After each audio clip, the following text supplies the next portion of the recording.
11 मार्च 2025 को mobile phone में record हुई इस वीडियो क्लिप में अपने बॉयफ्रेंड का जन्मदिन मनाते हुए यह लड़की उसे केक खिला रही है। 11 मार्च 2025 को मोबाइल फोन में रिकॉर्ड हुई इस वीडियो क्लिप में अपने बॉयफ्रेंड का जन्मदिन मनाते हुए यह लड़की उसे केक खिला रही है।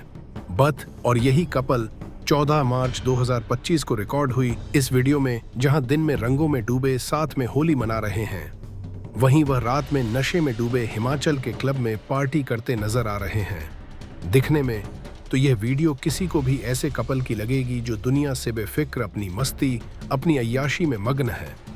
लेकिन अगर मैं आपसे कहूं कि यह वीडियोस जीता जागता सबूत है कि इंसानी रूप में शैतान किस तरह से हो सकते हैं, तो यह कहना गलत नहीं होगा, क्योंकि असल में यह याशी एक ऐसे खौफनाक खेल को अंजाम देने के बाद थी जिसने इंसानियत और हैवानियत के बीच की लकीर को ही मिटा दिया।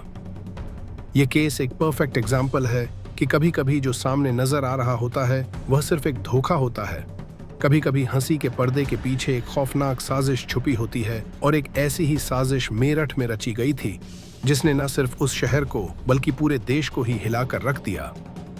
आज हम मुस्कान, सौरभ एंड साहिल इस केस को समझने के लिए चलते हैं होली से 14 दिन पहले मेरठ शहर में, जहां ये हैवानियत का खेल खेला गया। इस 3 सेकंड्स की वीडियो क्लिप में खुशी में झूम रहा यह शख्स सौरभ राजपूत है, जो 2 साल बाद 24 फरवरी 2025 को लंदन से वापस अपने घर मेरठ स्पेशली अपनी पत्नी मुस्कान और बेटी पीहू का जन्मदिन मनाने लौटा है। और 28 फरवरी 2025 की यह वीडियो क्लिप सौरभ की बेटी पीहू के 6वें जन्मदिन की है, जिसमें उसकी वाइफ मुस्कान भी है। But the shocking part is ये मुस्कान वही लड़की है जो शुरुआत में इन वीडियो क्लिप्स में किसी और शख्स के साथ हिमाचल में अय्याशी करती नजर आ रही है। एक बच्ची की माँ और किसी की पत्नी का यूं किसी और के साथ होने पर ही अगर आपको गुस्सा आ रहा है तो इसे बचाकर रखिए, क्योंकि यकीन मानिए यह किस्सा आपकी सोच से परे है। अपने परिवार को बेहतर जिंदगी देने के लिए सौरभ 203 में अपने दोस्त के साथ लंदन चला गया था और वहीं पर मॉल की एक बेकरी शॉप में जॉब करने लगा था। सौरभ भले ही घर से दूर था, लेकिन वह वीडियो कॉल के थ्रू अपने परिवार से बात कर अपने मन को बहला लेता था। इसलिए 2 साल बाद लंदन से लौटने के बाद अपने परिवार, खासकर अपनी बेटी के साथ वक्त बिताकर वह बेहद खुश था। सौरभ अपने मम्मी पापा और भाई से भी मिलने घर जाता, क्योंकि सौरभ अपनी वाइफ और बच्ची के साथ मेरठ के ब्रह्मपुरी में अलग घर में रहता था। 3 दिन बाद यानी 3 मार्च 2025 को जैसे ही उनकी बच्ची पीहू के 2nd क्लास के एग्जाम खत्म हुए तो मुस्कान पीहू को उसकी नानी यानी अपने पेरेंट्स के घर, जो उनके घर से कुछ मकान की दूरी पर ही रहते थे, वहां यह कहकर छोड़कर आए कि वह सौरभ के साथ 4 मार्च की शाम को शिमला घूमने जा रही है। सिंस सौरभ रोज अपने पेरेंट्स के घर से ही रात का खाना लाता था, इसी वजह से जब 4 मार्च की शाम को सौरभ घर नहीं आया तो उसके भाई राहुल ने सौरभ से डिनर के बारे में पूछने के लिए कांटेक्ट किया, तो उनके पास सौरभ का मैसेज आया कि वह बाहर घूमने निकल गया है और कुछ दिन बाद लौटेगा। 2 दिन बाद 6 मार्च को सौरभ की बहन का सौरभ से मिलने के लिए मैसेज आता है। इस पर सौरभ उन्हें भी बता देता है कि वह बाहर गया है और होली के बाद वापस आएगा। इन दोनों की आपस में व्हाट्सएप 2 ने बताया कि वह जहां है वहां 10 डिग्री सेल्सियस टेम्परेचर है, इसलिए पीहू की तबीयत बिगड़ने का रिस्क था। शिमला मनाली घूमते हुए सौरभ मुस्कान के साथ अपने फोन से फोटोज भी शेयर करता जा रहा था। होली के अगले दिन बहन डडीटीएस ने सौरभ से मिलने के लिए उसे फिर से पूछा कि वह कब लौटेगा, तो सौरभ का मैसेज आया कि उसे एक पार्टी में जाना है, इसलिए उसे खुद नहीं पता कि वह कब तक लौटेगा। भाई को मुस्कान के साथ घूमते और खुश देख बहन ने भी कह दिया कि वह आराम से एंजॉय करे। सौरभ की फैमिली में किसी को भी अंदाजा नहीं था कि असलियत में उस ट्रिप में क्या हो रहा था, और सबसे बड़ा सवाल कि अगर मुस्कान सौरभ के साथ हिमाचल में थी तो फिर वह उसी दौरान किसी और शख्स के साथ एक कपल जैसे कैसे वक्त बिता रही थी। सौरभ और मुस्कान ब्रह्मपुरी के जिस घर में रेंट पर रहते थे, वहां के मकान मालिक का मुस्कान के पास कॉल आता है। मकान मालिक को उस घर का रिनोवेशन करवाना था, इसलिए उसने मुस्कान से घर खाली करने को कहा। मुस्कान ने बताया कि वो और सौरभ साथ में वेकेशन पर गए हुए हैं और लौट कर आने पर वह घर खाली कर देंगे। 18 मार्च की दोपहर 12 बजे मुस्कान परेशान हालत में अपनी मां को कॉल करती है और उनसे अपनी बेटी पीहू से बात करवाने को कहती है। पहले मां को लगा कि उसे अपनी बेटी की याद आ रही होगी, लेकिन जब मुस्कान से पूछा कि क्या मसला है तो मुस्कान रोने लगती है। उसकी मां को लगा कि हर घर की तरह मुस्कान और सौरभ के बीच लड़ाई हो गई होगी, इसलिए वह मुस्कान को अपने घर बात करने के लिए बुलाती हैं। मुस्कान हिमाचल से तो वापस आ गई थी, लेकिन वो उस समय अपनी मां के घर नहीं जाती है। सिंस मकान मालिक ने घर खाली करने को कहा था, इसलिए वह सामान शिफ्ट करने के लिए एक लोडर भाड़े पर बुक करती है और सामान ढोने के लिए 2 मजदूरों को बुलाती है। घर के अंदर एक कमरे में नीले रंग का ड्रम रखा होता है, जिसे मुस्कान उन 2 मजदूरों से उठाकर लोडर में रखने को कहती है। वो ड्रम इतना ज्यादा भारी होता है कि कड़ी मशक्कत के बाद भी उठ नहीं रहा था। वक्त ज्यादा लग रहा था, इसलिए काफी देर से बाहर इंतजार कर रहा लोडर ड्राइवर आखिरकार फ्रस्ट्रेशन में वहां से चला जाता है। जब ड्रम टस से मस्ट ही समय सही नहीं होता है तो वह मजदूर मुस्कान से पूछते हैं कि इसमें ऐसा क्या है, जिस पर वह कहती है कि इसमें कबाड़ का सामान है। लेकिन इस बीच उन मजदूरों से गलती से उस ड्रम का ढक्कन खुल जाता है और एक एक अजीब सी तेज बदबू बाहर आती है। यह बदबू इतनी स्ट्रांग थी कि वहां एक पल को खड़ा होना मुश्किल था, इसलिए वह दोनों मजदूर काम छोड़कर भाग खड़े होते हैं। यह सब होने के बाद उसी दिन यानी 18 मार्च की शाम को मुस्कान अपने पेरेंट्स के घर जाती है, जो उसी मोहल्ले में कुछ ही मकान की दूरी पर रहते थे। मुस्कान को घर अकेले आता देख उसके घर वालों को लगा कि मियां बीवी के बीच लड़ाई हुई होगी, इसलिए मुस्कान अकेली आई है। लेकिन जो मुस्कान कहने वाली थी वो सुन के मुस्कान के घर वालों के पैरों तले जमी खिसक जाती है। मुस्कान फूट फूट कर रोने लगती है और कहती है कि सौरभ अब इस दुनिया में नहीं है। सौरभ को उसके परिवार वालों ने मार डाला है, क्योंकि वह सौरभ पर मुझे डिवोर्स देने का प्रेशर डाल रहे थे, पर वह मुझसे इतना प्यार करता था कि वह उन्हें मना कर देता है और इसी कहासुनी में वह सौरभ का कत्ल कर देते हैं। इधर मुस्कान अपने घर में दिल दहलाने वाले खुलासे कर रही होती है कि उधर वो दोनों मजदूर काफी कशमकश के बाद नजदीकी पुलिस चौकी पहुंचते हैं और पूरा किस्सा बताते हैं। एक बंद कमरे में भारी भरकम ड्रम और उसमें से आती बदबू, ये डिस्क्रिप्शन सुन तो आज हर किसी के मन में एक ही डाउट आएगा, और वह तो फिर भी पुलिस ठहरी। पुलिस तुरंत ही सौरभ के घर पहुंचती है और मकान मालिक से घर खुलवा के कमरे के अंदर पहुंच जाती है, जहां उन्हें यह नीला ड्रम मिलता है, जिसे खोलते ही सीमेंट से भरे ड्रम से गंदी बदबू फैलने लगती है।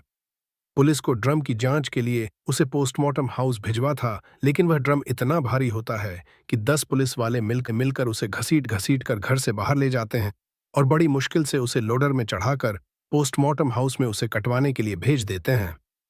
ड्रम के अंदर ऊपर तक भरी सीमेंट जम चुकी थी, इसलिए उसे खोलने के लिए पुलिस मैकेनिक को बुलाकर उस ड्रम के टुकड़े करवाती है। मैकेनिक सीमन काट ही रहा होता है कि वहां खड़े लोगों के सामने ऐसा मंजर आता है जो उन पुलिस वालों ने कभी देखा नहीं था। सीमेंट के अंदर उन्हें कटा हुआ सर, 2 कटी हथेलियां और अलग अलग टुकड़ों में धड़ मिलता है। उसमें मिलने वाला सर किसी और का नहीं, बल्कि मुस्कान के पति सौरभ राजपूत का होता है। वही सौरभ जो कुछ हफ्तों पहले ही अपने परिवार के पास आया था, वही सौरभ जो अपनी बेटी के जन्मदिन पर खुशी से झूम रहा था, वही सौरभ जो अपनी फैमिली के लिए घर से हजारों मील दूर देश में कई सालों से मेहनत कर रहा था। आज उसकी लाश ऐसी हालत में मिलेगी, यह किसी ने सोचा ना था और इससे ज्यादा सोचने को मजबूर कर देगी। वह वजह जिसने उसे इस अंजाम तक पहुंचा दिया, इसकी शुरुआत समझने के लिए चलते हैं। आज से 9 साल पहले 2016 में मुस्कान के नाना ज्योतिष थे, जिसकी वजह से सौरभ का उनके घर आना जाना लगा रहता था, और उसी घर में मुस्कान और सौरभ की पहली मुलाकात हुई थी। पहली मुलाकात में ही दोनों को एक दूसरे से अट्रैक्शन हो गया, जहां से दोनों का मिलना जुलना शुरू हुआ, जो धीरे धीरे प्यार में तब्दील हो गया। लेकिन जब बात घर तक पहुंची तो दोनों के परिवार वालों ने इस रिश्ते को एक्सेप्ट करने से मना कर दिया। इसलिए सौरभ और मुस्कान ने घर वालों की मर्जी के अगेंस्ट जाकर कोर्ट मैरिज कर ली। सौरभ उस समय मर्चेंट नेवी में काम करता था, जिसके चलते अक्सर उसे बाहर ही रहना पड़ता था। इसलिए उसने शादी के बाद मुस्कान को वक्त देने के खातिर 6 महीने बाद ही जॉब छोड़ दी। 1 साल के लिए दोनों सौरभ के पेरेंट्स के घर में ही रह रहे थे, लेकिन फिर मुस्कान ने घर में क्लेश मचाना शुरू कर दिया। मुस्कान यह सब इसलिए कर रही थी क्योंकि वह चाहती थी कि सौरभ उसके साथ अलग घर में रहे, और रोज हो रही घर में कलेश ने सौरभ को इतना मजबूर कर दिया कि आखिरकार उसने घर छोड़ दिया और वह मुस्कान के साथ किराए के घर में रहने लगा। साल 2019 में उनकी बेटी पीहू का जन्म हुआ और इसी साल मुस्कान की मुलाकात साहिल शुक्ला से हुई। साहिल और मुस्कान 8th क्लास तक क्लासमेट्स थे, लेकिन किसी वजह से साहिल ने 8th क्लास के बाद स्कूल छोड़ दिया था और अब स्कूल रियूनियन ग्रुप से दोनों एक दूसरे के दोबारा कांटेक्ट में आए थे। इसके बाद दोनों की मुलाकात एक शॉपिंग मॉल में भी हुई। दोनों के बीच दोबारा शुरू हुई दोस्ती और बाहर अक्सर मिलने के चलते मुस्कान को साहिल से अट्रैक्शन होने लगा। वही मुस्कान जो सिर्फ 3 साल पहले ही सौरभ से मिली थी, जिससे उसकी एक बेटी हुई थी जो अभी अभी मात्र कुछ महीनों की थी। मुस्कान की रातों की छुपी हुई चैट्स, बिना वजह घर से निकलने की आदत और इस नए शख्स से करीबी ने उसकी जिंदगी को ऐसे मोड़ पर लाकर खड़ा कर दिया था जहां से अब यह किस्सा और भी अंधेरे रास्ते में जाने वाला था। एक पत्नी के साथ साथ एक मां होने के बावजूद मुस्कान ने सारी हदें पार कर दी, क्योंकि अब वह साहिल को अपने घर बुलाने लगी और यहीं से दोनों का अफेयर शुरू हो गया। और सिर्फ अफेयर ही नहीं, बल्कि दोनों साथ में मिलकर हर तरह का नशा भी करने लगे। साहिल का मुस्कान के घर आना जाना लगातार बढ़ रहा था। पहले तो किसी ने ध्यान नहीं दिया, लेकिन धीरे धीरे उनका वक्त गुजारना, देर रात तक एक साथ रहना और नशे में डूबना, आस पड़ोस में सभी को इस बात की भनक लगी गई। और जब मकान मालिक को पता चला कि एक शादीशुदा औरत जो अपने पति की गैर मौजूदगी में रोज किसी दूसरे आदमी के साथ घर में अकेली नशा करती है, तो उनसे रहा नहीं गया और आखिरकार उन्होंने सौरभ को सब कुछ बता दिया।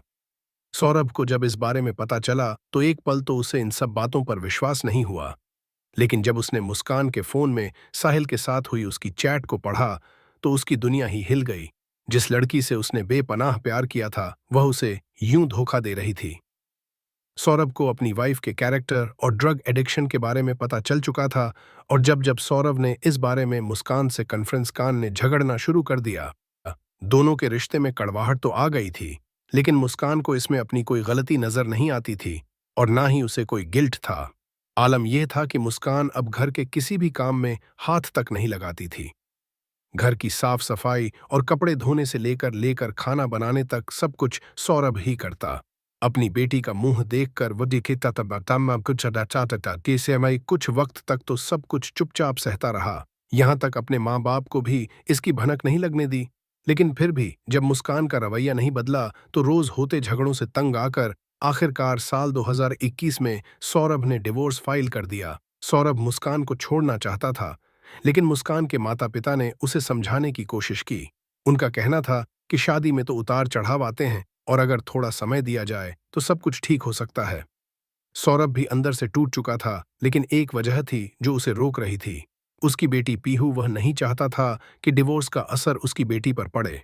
इसी वजह से उसने एक और बार इस रिश्ते को बचाने का फैसला किया। शायद वक्त के साथ सब ठीक हो जाए, शायद मुस्कान बदल जाए, शायद यह रिश्ता एक नए मोड़ पर आ जाए।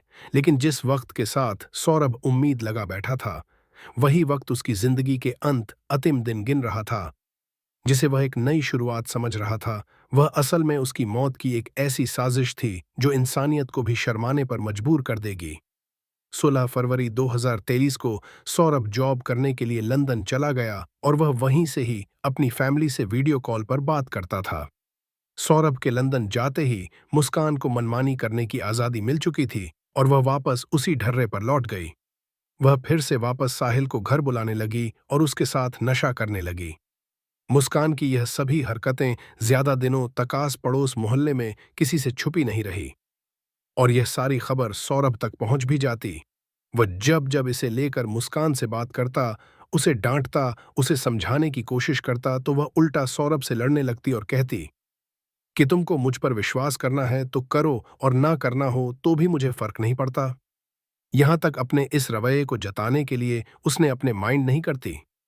मैं वही करूंगी जो मैं करना चाहती हूं और मुझे कोई रोक भी नहीं सकता है। इन्हीं सब में 2 साल गुजर गए और नवंबर 2024 को सौरभ ने मुस्कान को खबर दी कि वह अगले साल फेब में घर वापस लौट रहा है। सौरभ के घर वापस आने की खबर मुस्कान को परेशान कर गई और उसे लगने लगा कि अब उसकी मनमानी, उसकी आज़ादी सब चली जाएगी। ना अब वो बेरोटोक साहिल से मिल पाएगी और ना ही उसके साथ नशा कर पाएगी। इसलिए उसने यह इरादा कर लिया कि अब वह अपनी इस मुसीबत को कुछ जड़ से मिटा देगी और इसी के बाद मुस्कान ने सौरभ के मर्डर की प्लानिंग शुरू कर दी। मुस्कान ने साहिल को भी इस प्लान में शामिल किया, लेकिन जिस तरह से उसने साहिल को इस जुर्म का हिस्सा बनाया था, वह कहानी भी आपको हैरान कर देगी, जिसके बारे में हम आगे बात करेंगे। मुस्कान ने साहिल के साथ ऐसी जगह तलाशने शुरू की जहां वह सौरभ का मर्डर करने के बाद उसकी बॉडी को ठिकाने लगा सके। यहां तक उन्होंने अपने दोस्तों से भी इनडायरेक्टली पूछा कि अगर किसी को पूजा सामग्री गहरी गाढ़ता के दा पास सतबरी सकशें नहीं हो तो वह क्या करें ले। लेकिन जब उन्हें दोस्तों से अपने सवाल का सही जवाब नहीं मिला तो उन्होंने सीधे सीधे पूछ लिया कि अगर किसी की डेड बॉडी गाड़बड़ नहीं हो तो दोस्त चौंक गए और उन्होंने उनके इस बेतुके से सवाल को इग्नोर कर दिया। मुस्कान सौरभ को मारने का पूरी तरह से मन बना चुकी थी और वह बहुत चालाकी से इसकी प्लानिंग करती जा रही थी। सौरभ के भारत आने से 2 दिन पहले 22 फरवरी 2025 को मुस्कान ने डिप्रेशन और एंजाइटी का बहाना करते हुए डॉक्टर से स्लीपिंग पिल्स प्रिस्क्राइब करवा ली ले। लेकिन उन पिल्स की क्वांटिटी कम थी, इसलिए उसने इंटरनेट का यूज कर अलग अलग स्लीपिंग पिल्स के नाम खोजे और उन दवाओं के नाम प्रिस्क्रिप्शन के पर्चे पर खुद से ही लिख दिए, क्योंकि यह वो दवाइयां बिना डॉक्टर के पर्चे के नहीं मिलती। लेकिन उसकी राइटिंग को कोई पहचान ना ले, इसलिए उसने उस प्रिस्क्रिप्शन की फोटो खींच ली और उस फोटो को मेडिकल स्टोर पर दिखा। उसने वो दवाइयां भी खरीद लीं। इन दवाइयों के अलावा मुस्कान ने शारदा नगर की एक शॉप से चिकन काटने के नाम पर 2 चाकू, एक उस्तरा और पॉली बैग्स खरीद कर लाई। सौरभ को मारने के सारे प्लान सेट करने के बाद वह अब सिर्फ सही समय का इंतजार करने की 24 फरवरी 2025 को लंदन से भारत लौटा। सौरभ अगले दिन पड़ रहे मुस्कान का जन्मदिन मनाने के लिए बहुत एक्साइटेड था, लेकिन मुस्कान तो उसे अपने जन्मदिन पर मौत के घाट उतारने की तैयारी में थी। इसलिए उसने उन स्लीपिंग पिल्स का मिक्सचर बनाया और सौरभ के ड्रिंक में मिला दिया। लेकिन इत्तेफाक से उसने वो ड्रिंक पी ही नहीं, जिसकी वजह से मुस्कान का प्लान फेल हो गया। अपनी पहली कोशिश में नाकाम होने के बाद अब उन्हें जरूरत थी एक नए प्लान की। इसलिए उन्होंने 3 मार्च को सौरभ का कत्ल करने का दिन चुना, क्योंकि उस दिन पीह के एग्जाम खत्म हो चुके होंगे और जिसके बाद वह उसे अपनी नानी के घर छोड़ सी कक्का आसानी से साजिश को अंजाम दे पाएंगे। 3 मार्च 2025 मुस्कान पीहू को उसकी नानी के घर छोड़कर आ चुकी थी और जैसे ही रात हुई सौरभ हर बार की तरह अपने घर से खाना लेकर आ गया। मुस्कान को नजर आ चुका था कि इससे अच्छा मौका उसे नहीं मिलेगा। उसने तुरंत घर से आई सौरभ की फेवरेट कोफ्ते की सब्जी में स्लीपिंग पील्स का मिक्सचर बना के डाल दिया, जिसे खाने के बाद सौरभ बेहोश हो गया। इसके बाद मुस्कान ने साहिल को कॉल कर घर बुला लिया। साहिल भी इस मौके की फिराक में था, इसलिए वह भी भागते हुए मुस्कान के घर पहुंचा। साहिल के आते ही मुस्कान ने चाकू निकाल साहिल को दी, जिसको लौटा के साहिल ने कहा कि पहला वार तुम इसके दिल में कर, इसका वध करोगी। अमूमन किसी को मारने के लिए लोग कत्ल, हत्या या मर्डर शब्द का इस्तेमाल करते हैं, पर साहिल ने सौरभ को मारने के लिए वध शब्द का प्रयोग किया और इस शब्द के पीछे की कहानी आपको आगे चलकर पता चलेगी। सौरभ जहां बेहोश हालत में था, वहीं मन में सनक और दिमाग में शैतान पाले साहिल और मुस्कान ने साथ में खंजर पकड़ सौरभ के दिल में उतार दिया। दोनों ने सौरभ के सीने में लगातार 3 बार किए। सौरभ को बेहोशी की दवा भले ही दी गई थी, लेकिन एक्सट्रीम पेन से बॉडी को मिले शॉक ने उसे पार्शियली होश में ला दिया था। यही वजह थी कि उसकी राइट आई खुल गई थी। सौरभ जिस्म पर दी गई हर एक चोट के दर्द को महसूस कर पा रहा था। वह तड़प रहा था लेकिन बेबस था। लेकिन साहिल और मुस्कान अब जो करने वाले थे वह दिखाएगा कि कैसे लोगों के बीच इंसान के रूप में हैवान घूम रहे थे। साहिल सौरभ की बॉडी को घसीट कर बाथरूम में ले गया।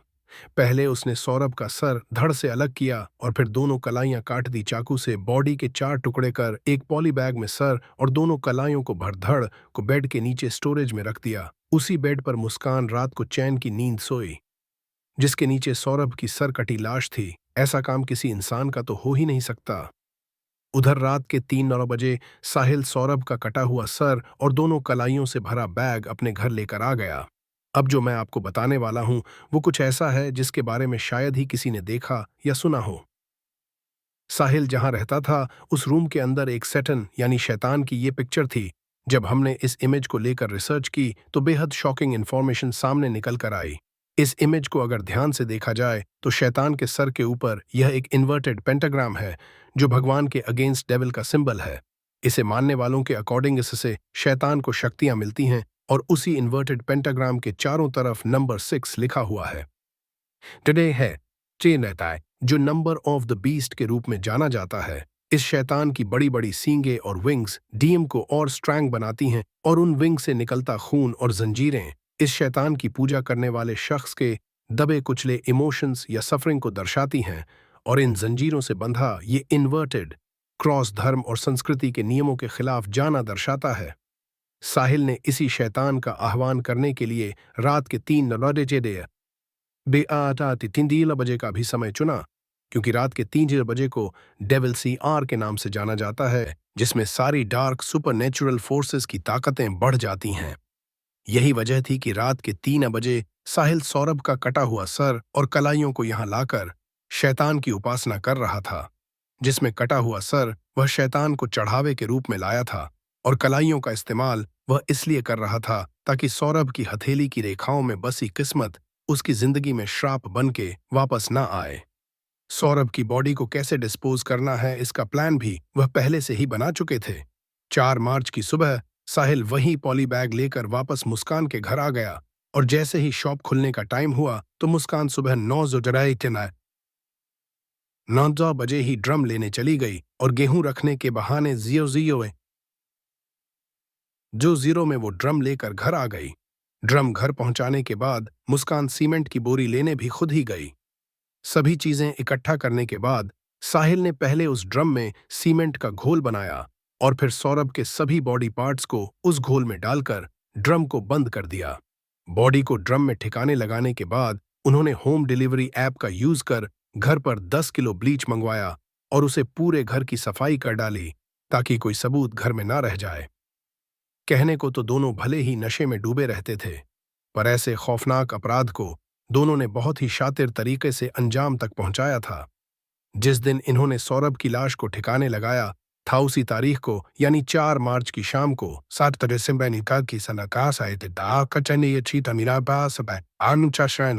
बजे सौरभ के ही पैसों से मुस्कान ने 44,000 की कैब बुक की और साहिल के साथ शिमला मनाली घूमने के लिए निकल गई।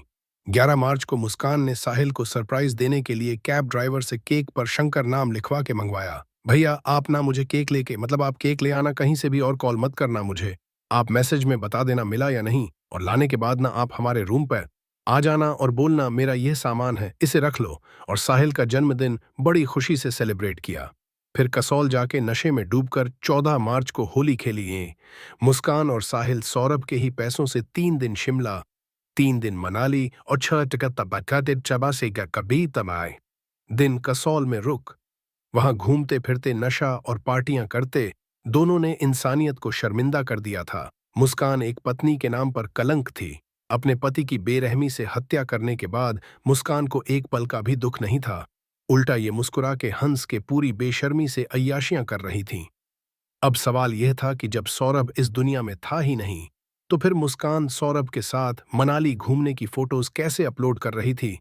और आखिर सौरभ की बहन और भाई से, और अगर सौरभ की फैमिली से कोई कॉल भी करता तो वह कॉल को काट कुछ बहाना बना मैसेज से ही बात करती। उसने सौरभ के फोन से उसकी और सौरभ की पुरानी फोटो शेयर कर दी जिसमें वह उसके साथ कश्मीर गई थी, ताकि सबको लगे कि दोनों साथ में हैं और हिमाचल गए हैं। और अगर इन केस कोई लोकेशन चेक भी करता है तो भी किसी को शक नहीं होगा। मुस्कान बहुत होशियारी से हर एक कदम फूंक फूंक कर रख रही थी और उसका प्लान सक्सेसफुल भी हो रहा था। बस बची थी तो एक आखिरी कड़ी, जिसको अगर वो एग्जीक्यूट कर लेती तो शायद सौरभ के कत्ल के बारे में किसी को पता ही ना चलता, और अगर चलता भी तो पता नहीं क्या स्थिति होती। मुस्कान सबकी नजरों में यह दिखाना चाहती थी कि सौरभ उसके साथ मनाली घूमने के बाद लंदन वापस लौट गया। परिवार के बीच दूरियों का फायदा उठा के उसका प्लान सक्सेसफुल होने ही वाला था कि तभी सौरभ के दिए हुए सारे पैसे अय्याशी में खर्च हो गए। इसलिए मुस्कान ने सौरभ के अकाउंट में मौजूद 6 लाख निकालने की कोशिश की, पर वह ट्रांजैक्शन करने में फेल हो गई। पैसे खत्म होने के बाद साहिल और मुस्कान को मजबूरी में मेरठ लौटना पड़ा और 17 मार्च 2025 को रात 10 बजे दोनों वापस घर आ गए। दोनों का प्लान उस ड्रम को किसी सुनसान जगह जमीन के अंदर दफना देने का था, लेकिन इनके अपराध का भंडा फूटना लिखा था और नियति ने ऐसा खेल खेला कि घर लौटने के बाद ड्रम ठिकाने लगाने की कोशिश में ही सारा सच सामने आ गया, जिसके बाद पुलिस ने सा और मुस्कान को अरेस्ट कर लिया। लेकिन कहानी अभी खत्म नहीं हुई है, क्योंकि अगर पुलिस इन दोनों को अरेस्ट ना करती तो आगे चलकर अभी एक और हत्या हो सकती थी। क्योंकि अपने पति की हत्या करने वाली मुस्कान साहिल की भी कोई सगी नहीं थी। कहते हैं कि समय के साथ सारे घाव भर जाते हैं, लेकिन मुस्कान ने साहिल के उन भरे हुए जख्मों को कुरेद का काम किया, और इसमें सबसे बड़ा हाथ उस नशे की लत का था जो साहिल को मुस्कान के साथ लग चुकी थी। नशे ने साहिल की मेंटल कंडीशन को इस कदर बिगाड़ दिया था कि वह सीधे मैसेज के थ्रू बात कर रही है। लेकिन यह सब मुस्कान इसलिए नहीं कर रही थी कि वह साहिल को अच्छा महसूस करवाना चाहती थी, बल्कि उसके माइंड में कुछ और ही चल रहा था।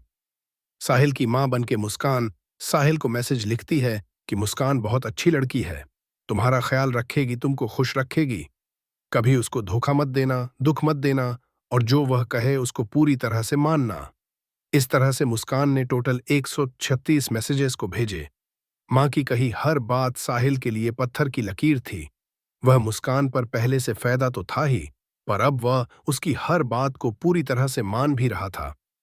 साहिल मान बैठा था कि वह शादी करेगा तो सिर्फ मुस्कान से ही। नशे की लत के साथ साहिल का इंटरेस्ट तंत्र मंत्र में भी बढ़ने लगा। शायद उसने इसे एक जरिया बनाया होगा अपनी गुजरी हुई मां से जुड़ने का, और उसकी इन सभी हरकतों को बढ़ावा देने का काम मुस्कान ने भी किया था। मुस्कान और साहिल के बीच नकियां बढ़ ही रही थी, लेकिन धीरे धीरे मुस्कान ने अपना रंग दिखाना शुरू कर दिया। वह उस चैट के जरिए साहिल को कंट्रोल करने लगी, और मुस्कान ने साहिल को उसकी मां बन के टेक्स्ट किया कि सौरभ का वध मुस्कान करेगी। यानी मुस्कान खुद चाहती थी कि वह अपने हाथों से सौरभ को मौत के घाट उतारे। साहिल को भी लग गया कि सौरभ को मारने के बाद मुस्कान सिर्फ उसकी होगी और उन्हें रोकने के लिए भी कोई नहीं होगा, और इस बहकावे में आकर वह भी सौरभ की हत्या की साजिश में शामिल हो गया। यहां मुस्कान ने वध शब्द का इस्तेमाल सौरभ के मर्डर को जस्टिफाई करने के लिए और उसके सर को शैतान के आगे चढ़ावे पर चढ़ाने के लिए किया था, क्योंकि वध शब्द का प्रयोग तब किया जाता है जब न्याय के लिए किसी दुष्ट या पापी का अंध किया जाए। सौरभ की हत्या से यह केस यहां एंड नहीं हुआ, क्योंकि मुस्कान ने खुद बताया कि उसे सिर्फ साहिल की कंपनी पसंद थी, पर वह साहिल से शादी नहीं करने वाली थी, जबकि साहिल मुस्कान से प्यार कर बैठा था और उससे शादी करना चाहता था। इसलिए यह कोई बड़ी बात नहीं कि मुस्कान की जिंदगी में अगर कोई और शख्स आता थे तो वह कि उसके गबनिका काई के साहिल को भी अपने रास्ते से हटा देती। इसने एक पल को भी नहीं सोचा कि वह अपनी ही बेटी को अनाथ बनाने में लगी है, जिसके भविष्य के लिए उसके पिता ने सब कुछ बर्दाश्त कर इस धोखेबाज औरत की गलतियों को भुला अपने रिश्ते को एक और मौका दिया। साहिल भी इस गुनाह में बराबर का दोषी है, और किसी भी कीमत में उसको मुस्कान से कम नहीं ठहराया जा सकता। साहिल यह जानते हुए कि मुस्कान शादीशुदा है, उसकी एक बेटी भी है, उसने फिर भी मुस्कान से संबंध बनाए। अपने नशे और हवस की लत में उसने कितनों की जिंदगी बर्बाद कर दी, लेकिन साहिल ने तो इसकी आड़ लेकर अपनी जिंदगी में नशे के साथ साथ तंत्र मंत्र को भी जोड़ लिया, और फिर ऐसे शख्स को अपनी जिंदगी में लेकर आ गया जिसने उसके इस पागलपन का इस्तेमाल ऐसे घिनौने अपराध को अंजाम देने के लिए किया। एक ऐसा अपराध कि जो माँ बाप अपनी बेटी के लिए दुनिया से लड़ने को तैयार होते हैं, वही आज अपनी बेटी के लिए फांसी की मांग कर रहे हैं। लेकिन अगर लॉ की बात की जाए तो मुस्कान का केस लड़ने की इच्छा जाहिर करने वाले लॉयर ने कुछ ऐसा कहा जिसे सुन ना सिर्फ आपको गुस्सा आएगा बल्कि दुख भी होगा पूरे देश का। जिसने भी इसके केस को सुना, हर कोई वो मुस्कान और उसके प्रेमी साहिल की फांसी की सजा की मांग कर रहे हैं, और आप उनका केस लड़ने की बात कर रहे, वो भी फ्री में नहीं। फांसी नहीं होगी, सीआरपीसी में प्रोविजन है, कानून में ही प्रोविजन, महिलाओं को कानून में रियायत दी जाती है। डायरेक्ट एविडेंस कोई नहीं है, यह कोई गवाह नहीं है कि इन दोनों ने हमारे सामने उसे मारा है। फिलहाल मुस्कान और साहिल पर बीएनएस के सेक्शन 103, 105, 238 ए 61 के तहत केस दर्ज किया गया है, लेकिन कानून इन्हें क्या सजा सुनाएगा ये तो वक्त ही बताएगा। बाकी अगर आप लोगों को हमारी वीडियो पसंद आई तो चैनल को सब्सक्राइब कीजिए और बने रहिए आगे इसी तरह की वीडियोस के लिए। धन्यवाद।